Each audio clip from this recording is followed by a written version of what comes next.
नमस्कार आपको प्रगतिवादी को स्वागत जनाऊँ मु खगेश्वर प्रगतिवादी पक्षर एक आलोचना चक्र प्रज्ञा चक्र प्रति मासरे अनुष्ठित होउछि यह प्रथम कार्यक्रम। यही अवसर में मु प्रगतिवादी कार्यनिर्वाही संपादक विरूपाक्ष सार सहित आलोचना करने जाऊँगी बुझापी जाऊँगी ये पाठचक्र उद्देश्य कौन एवं यह कौन पाई करा जाउछि। समस्त को नमस्कार।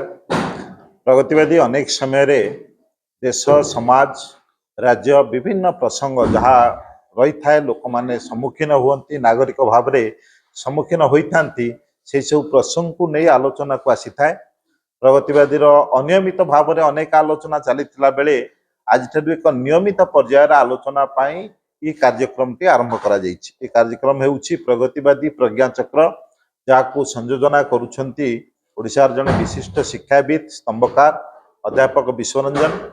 राजनीति विज्ञान क्षेत्र में आपण माने समस्ते जानिथिबे अध्यापक विश्वरंजन लेखा एवं तांकर उद्बोधन बा विचारधारा समाज को अनेक परिमाण में उपादेय होता है। तेणु तांको संयोजन कार्यक्रम प्रगतिवादी आरंभ करिछि।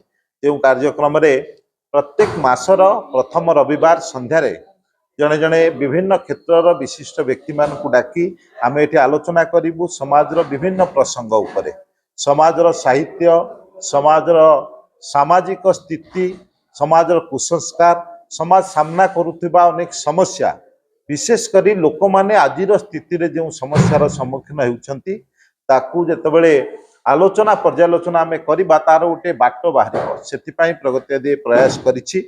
आज जहाँ खगेश्वर बाबू कहते आज प्रथम कार्यक्रम रे आमे गोटे आलोचना नहीं अप्रतिसम संपर्क राष्ट्र और नागरिक ये गोटे विशाल विषय वस्तु जो विषय वस्तु सीधा सड़क जड़े साधारण नागरिकर अधिकार को केन्द्रीभूत करुछि। जड़े साधारण नागरिक किभली भाव में बंचिब आज स्थिति रे तार अधिकार कौन रहिबो तार कर्तव्य कौन अच्छी से विषय को नहीं आलोचना करागला बेले अवसर प्राप्त आईएएस ऑफिसर जड़े वरिष्ठ प्रशासक जड़े सुसाहित्यिक जड़े सामाजिक कार्यकर्ता भाव में जहाँ सुनाम रही डॉक्टर अरविंद बेहरा से आज वक्ता थिले से मध्य विस्तृत भाव में ये विषय वस्तु को नहीं आलोचना कले एवं खुशीर कथा जे कार्यक्रम रे अनेक विशिष्ट व्यक्ति विभिन्न क्षेत्र साहित्य कहतु सांबादिकता कहतु राजनीति कहतु विभिन्न क्षेत्र जो माने उपस्थित रही से माने मध्य मत विनिमय कले।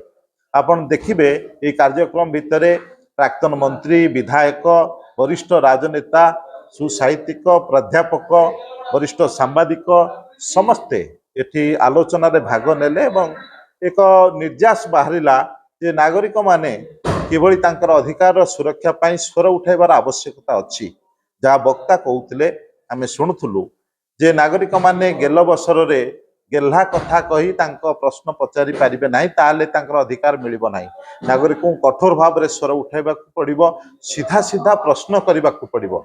गणतंत्र रे यदि प्रश्न करा न जिवो ताले गणतंत्र केबे नागरिक केन्द्रिक हेबो नाही व्यक्ति केन्द्रिक होई जिवो। ये जो आलोचना भितरे मु धन्यवाद देबी शाश्वत ओडिया टीवी को जहाँ खगेश्वर बाबू साहित्य क्षेत्र में सारस्वत क्षेत्र टी आग को नेबा पाई विभिन्न समय कार्यक्रम करुछंती ता भितर ये विषयटी को मध्य प्रज्ञा चक्र टी को मध्य शामिल करिछंती। प्रगतिवादी तरफ तांको साधुवाद जनाउछि एवं यही शाश्वत टीवी जरिया रे मध्य आपण मानु समस्त को धन्यवाद देउछि शुणिथिबारु बा ए कार्यक्रम भितर शामिल होइथिबारु। नमस्कार।